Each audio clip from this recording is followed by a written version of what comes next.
A very good morning to all my dear students. We are on to the industrial pharmacy first.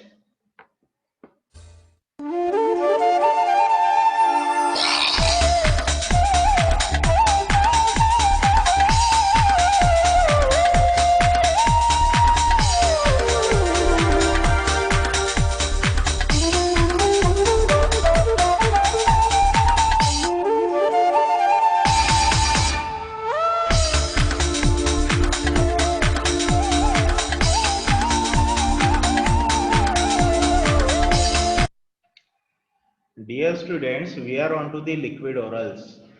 And in our very first lecture, we had gone through all the general details associated with the liquid orals, their advantages, disadvantages, what the liquid orals are, what are their definitions.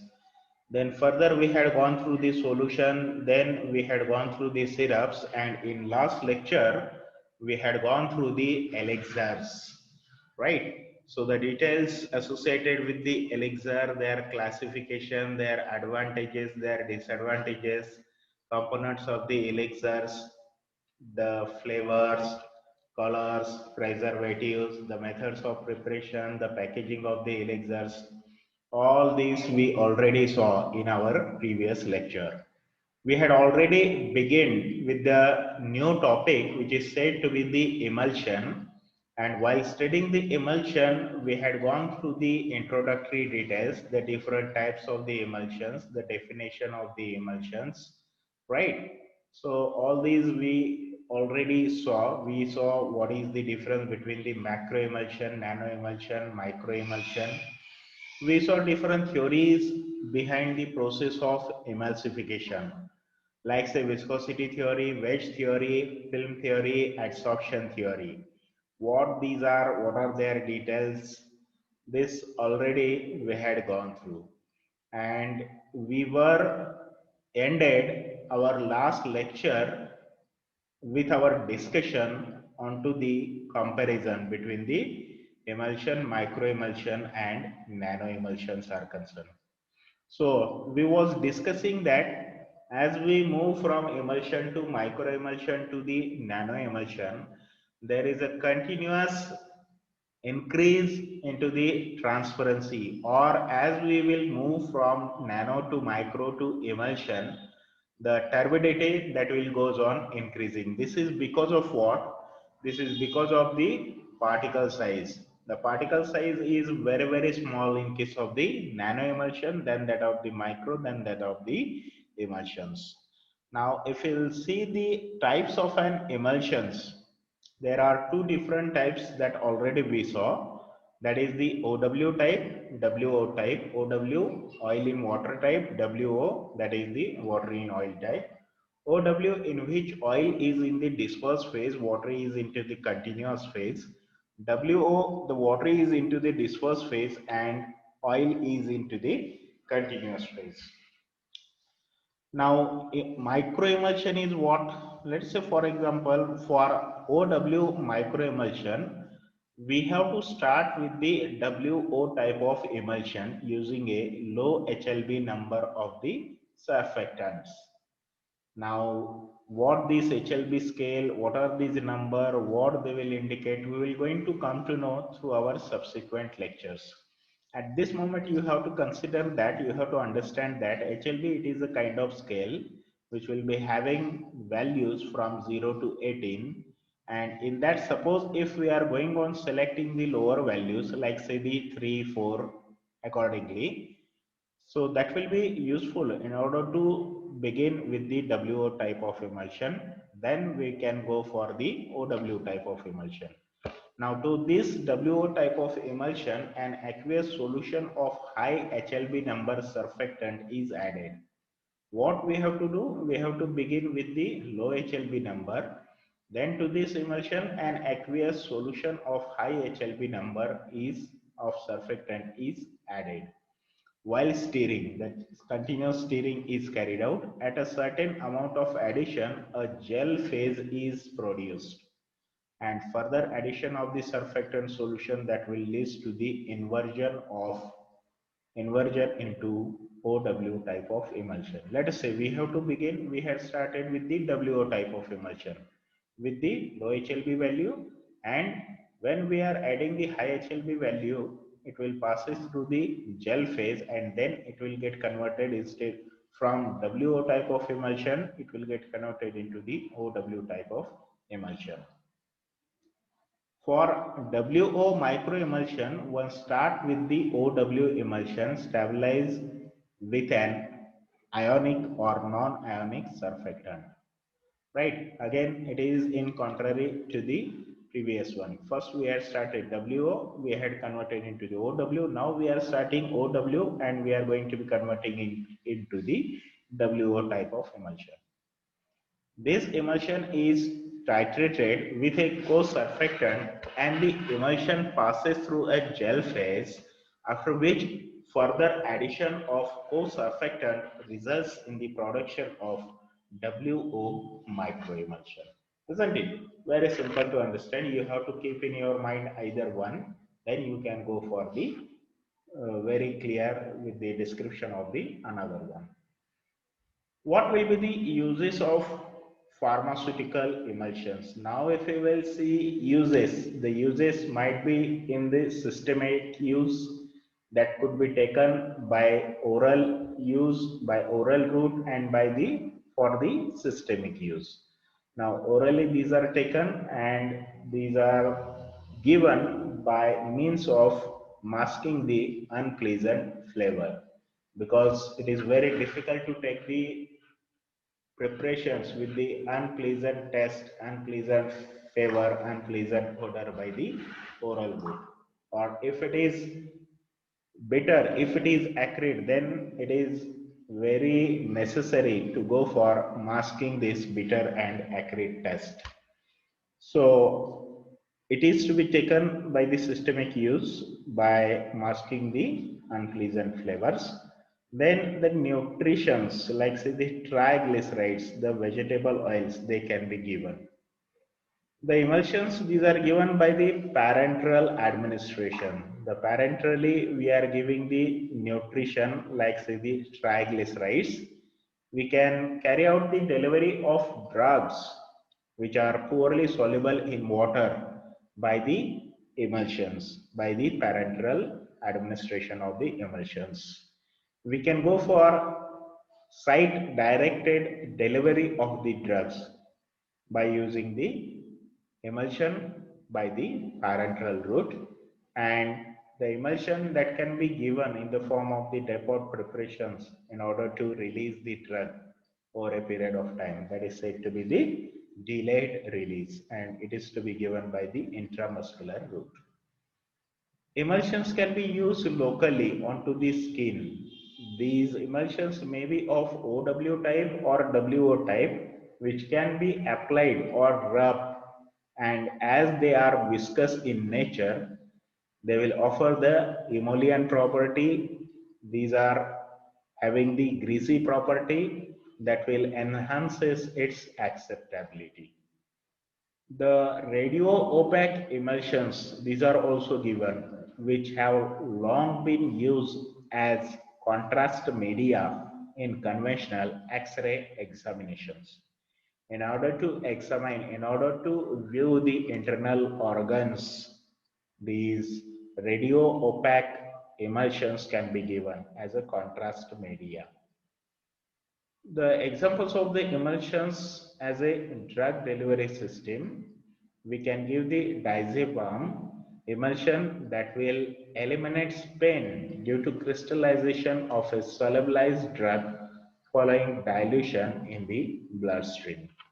We can give the vegetable oils, the delivery of substrates high in metabolic energy.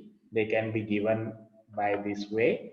Propofol, the liquid anesthetic dissolved in emulsified oils, and it has to be given by parenteral route.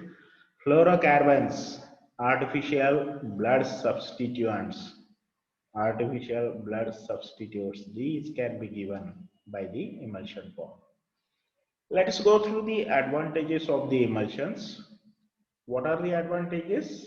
the unpalatable oils that can be administered in palatable form. As such, it is very difficult to consume the oil by the oral route. But if we will modify it, but if we will develop it in the emulsion form, then it is very easily administered. Unpalatable oil soluble drugs can be administered in palatable form. The drugs which are oil soluble, that are difficult to give by solution or by elixirs, isn't it? So in that case, the last option which will remain, that is the emulsion. So unpalatable oil soluble drugs that can be dissolved into the oils and that can be administered in the form of the emulsion, which is in the palatable form. The aqueous phase is easily flavored. We can add the desired flavor into the aqueous phase. The oily sensation is easily removed. In the form of emulsion, we cannot have the oily sensation, the oily properties. The rate of absorption is increased. As such, the oil that will get absorbed less. But if we are giving it in the form of emulsion, that will be increased. The absorption will be increased. It is possible to include two incompatible ingredients, one in each phase of the emulsion. Let's say, for example, in liquid form, in solution form, if we could not able to give the two different solutes, then the emulsion is the best way. One has to be dissolved into the aqueous phase, one has to be dissolved into the oily phase, then the emulsification has to be added, the two different phases that will be made miscible with each other in the form of the emulsion which can be administered. What will be the disadvantages? The disadvantage will be shake well before use, isn't it? For solution, the contents, the ingredients that are uniformly distributed, these are into the homogeneous state. But in case of emulsion, these will get separated upon storage. So that will require the shaking. So preparations need to be shaken well before use. A measuring device is needed for administration.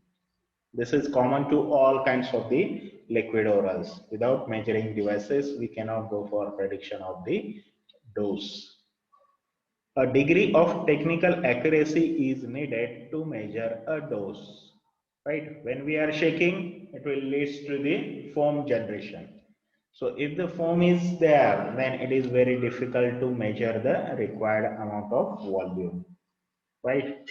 Because the foam that will accumulate, or it will get some volume of the dose. So we require the high degree of accuracy during the measurement of the dose. Storage conditions may affect the stability. Extreme high temperature, extreme low temperature, that will lead to the affecting the stability. It is liable to the microbial contamination which can lead to cracking. The water that is subjected to the process of contamination by the microorganisms, which will lead to the cracking of the emulsion. Identification test for the emulsion. How we can go for identifying the emulsions? At least two tests that should be done to reach a conclusive decision about the identity of the emulsion. What type of emulsion it is, whether it is OW or WO type of emulsion.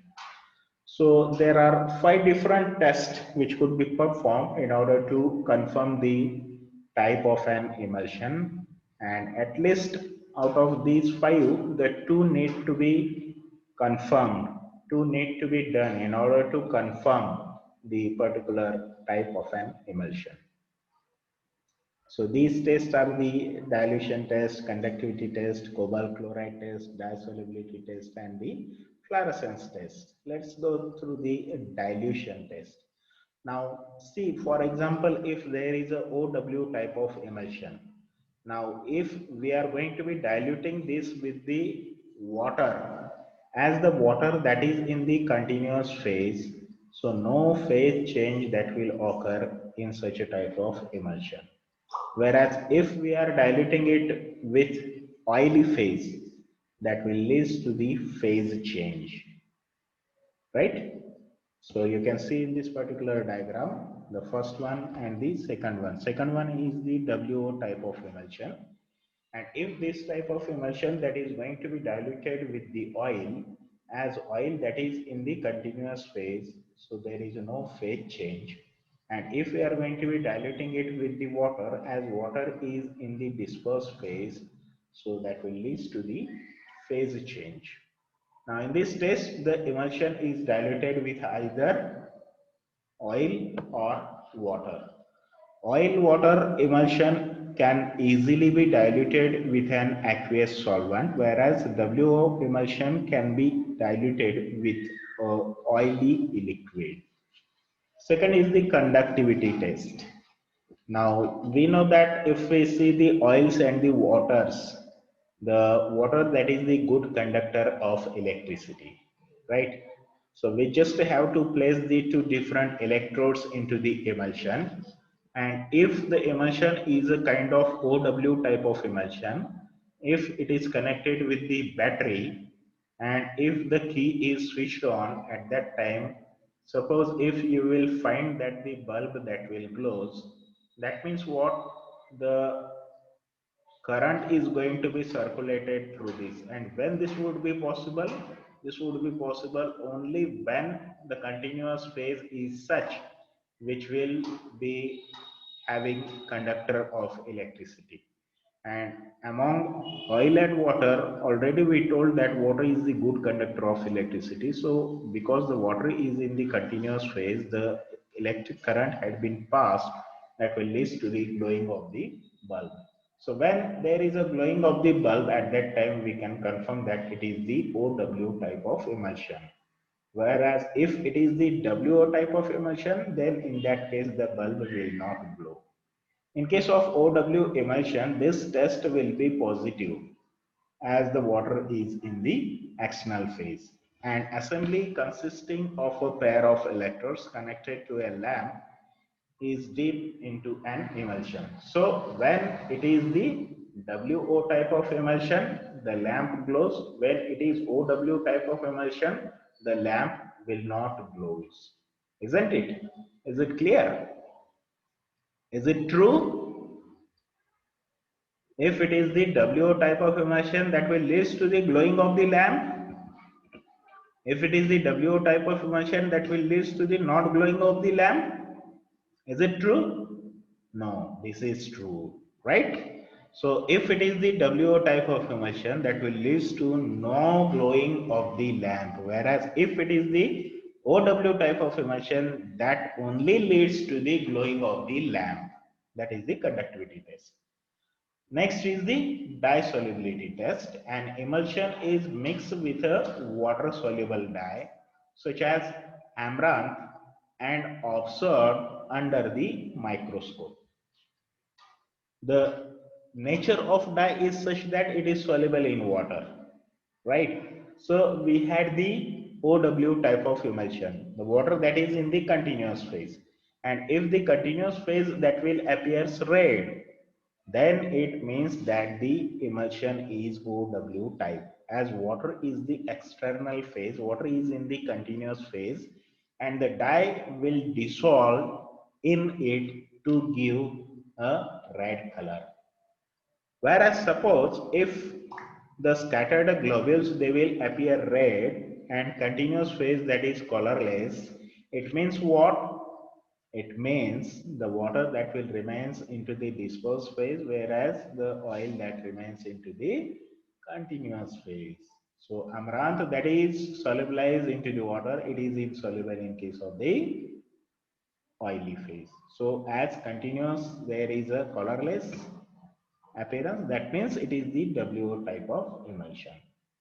Cobalt chloride test. Cobalt chloride, the test that will consist of the preparation of a solution of a cobalt chloride in which the filter paper that is going to be dipped, then this filter paper that is to be dried. If it turns from blue to pink, that will indicate that the emulsion is OW type. So this dried filter paper we need to add into the emulsion type. We don't know what type of emulsion, but suppose if we had added the cobalt chloride paper into a solution, and if the color change that we had found that if it is from blue to pink, this will indicate that it is the OW type of emulsion. If there is no color change occur, it will indicate that the emulsion is the WO type of emulsion, because the change in color that is brought about by the water, by the continuous phase, by the aqueous phase. Whereas in case of WO type, the water is in the dispersed phase, oil is in the continuous phase, so this oil is not responsible for change in the color. It is the water. That's why it is the OW type of emulsion.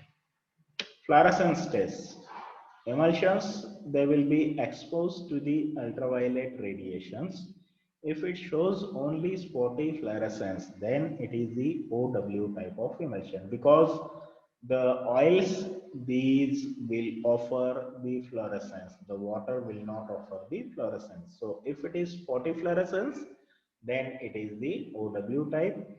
If it shows continuous fluorescence, that means under the microscope there is a presence of the WO type of emulsion, because the oil that is in the continuous phase, that is in the continuous phase. Next, let us see the summary that what we saw up till now as far as the emulsions are concerned. Introduction of emulsions that we saw its definition as per IP and USP. We saw the theories of the emulsification, the different types of emulsions, the uses of pharmaceutical emulsions, advantages, disadvantages, and the test for identification of the emulsions. Now let's go through the new topic which deals with that of the formulation of the emulsion, stability of the emulsions, excipients of the emulsions, methods of preparation of emulsions, the process of evaluation of an emulsion, packaging and labeling of the emulsions. Now, in order to study this particular topic, we have to go through the our lesson plan that will move through the formulation of emulsions, stability of emulsions, sedimentation and creaming, thermodynamic instability, that is coalescence and cracking, phase inversion, additives for the formulation of emulsions, additives for formulation of emulsions, methods of preparation and evaluation of emulsions, and last but not the least, packaging and labeling of the emulsions. Now, these details we have to see in our coming slides. So just before directly going to the formulation, let us understand that what will be the two different phases we will going to find in emulsion. We will find the aqueous phase, we will find the oily phase. The aqueous phase that will ensure the dosage requirement, consistency desired, oily phase that is the toxicity, desired consistency and the chemical compatibility.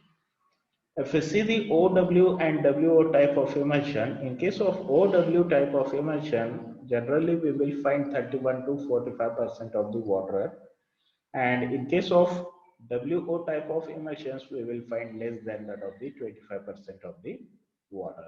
So we can accommodate the dispersed phase, say from 30 to 60%, but ideally if we see if the concentration of dispersed phase that will goes on increasing, or if it will goes beyond 74%, then that will lead to the process which is said to be the phase inversion. Let us say from OW to WO type, or from WO to OW type, vice versa. The formulation of an emulsion that will consist of the addition of different ingredients. In addition to the oily phase and aqueous phase, there is a need to add the emulsifying agents, auxiliary emulsifiers, antimicrobial preservatives, antioxidants, sweetening agent, and the flavoring agents. So the stability problems that are associated with the emulsions, the first is the flocculation, second is the creaming and sedimentation, third is the phase inversion, OW to WO, WO to OW, cracking and the coalescence, that is separation of the emulsions. What the flocculation is? Flocculation, the redispersible association of particle within an emulsion to form the larger aggregates. That is known to be the flocculation process. That means the individual particles, they will come together, they will form the larger aggregates, and upon shaking, these larger aggregates are easily redispersed. Precursors to the irreversible coalescence.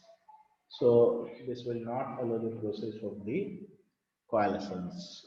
Differs from coalescence mainly in that interfacial film and individual droplets, they will remain intact. Creaming and sedimentation. Now the creaming and sedimentation, that will depends onto the gravitational force onto the dispersed phase. If the gravitational force is less, then in that case, suppose if the dispersed phase, that will get accumulate at the top, this is known as the creaming. And if the gravitational force is more onto the dispersed phase, so the dispersed globules, they will come, they will join, unite together, and they will form the layer at the bottom. This is said to be the sedimentation. So as the dispersed droplets are subjected to the gravity force, they tend to move upward or downward. If it is upward, creaming; if it is downward, sedimentation. Creaming usually happen in OW type of emulsions because the oils, they will be having less density than that of the water, so it will float onto the surface of the water, that will lead to the creaming.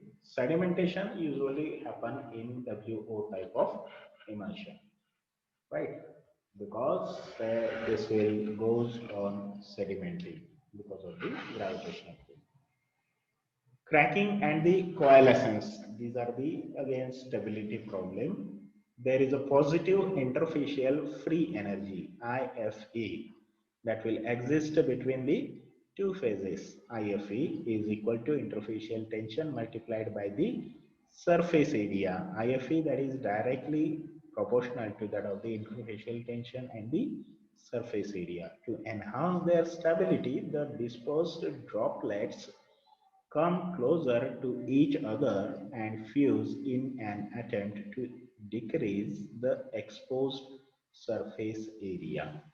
So that means we need to have the globule size smaller one in order to reduce the process of the interfacial free energy and coalescence, subsequently the cracking processes.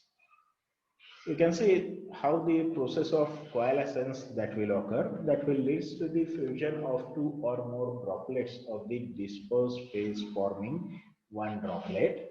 The coalescence is an irreversible process and redispersion cannot be achieved by shaking. So it is very necessary in order to avoid the coalescence because of its irreversible nature. You can see in this diagrammatic representation, the two different globules, they will try to have contact with each other. This is the continuous phase and these are the dispersed globules. You can see they will try to come close with that of this larger globule, and there is a formation of the neck. This is said to be the neck groove. Then this will get adjusted, accumulated in this larger globule, so that will lead or that will complete the phenomena which is said to be the coalescence. Now you can see that when the coalescence of the particles will occur, that will lead to the phase separation, and this is totally irreversible process. Globule size, the smaller particle have slower creaming or sedimentation than the larger particles. Stable emulsions, they will require a maximum number of particle size in the range of 1 to 3 micrometer globules and as few as possible larger than the 15 micrometer diameter globules. So we can go for use of the homogenization process or homogenizers. in which the particles or the globule size that can be reduced by passing it through the small apertures that will lead to the increase in the rate of creaming and the sedimentation. Viscosity of the continuous phase. Increasing the viscosity of continuous phase that will reduce the creaming and the coalescence. Viscosity that can be enhanced by using viscosity enhancing agents. The high percentage of the oil in oil phase, that is the OW type of emulsion, that will offers the viscosity. Small particle size in the internal phase, high amount of solid fats in the oily phase. Use of the emulsifying agents. Forming interfacial film mechanical barrier which decreases the potential for coalescence. The surfactants may reduce the interfacial tension between the two phases, that is less important. Hydrocolloids, they will enhance the viscosity of the medium. Next is the storage temperature. The storage temperature, that is the extremes of temperature that can lead to an emulsion cracking. When water freezes leads to cracking, and increased temperature that will decreases the viscosity of the continuous phase and disrupts the integrity of the interfacial film. An increasing number of collisions between the droplets that will also occur, leading to increased creaming and cracking. So all these are the different details that are associated with the emulsions. Today we will stop at this particular point only. For phase inversion, we have to wait till our next lecture.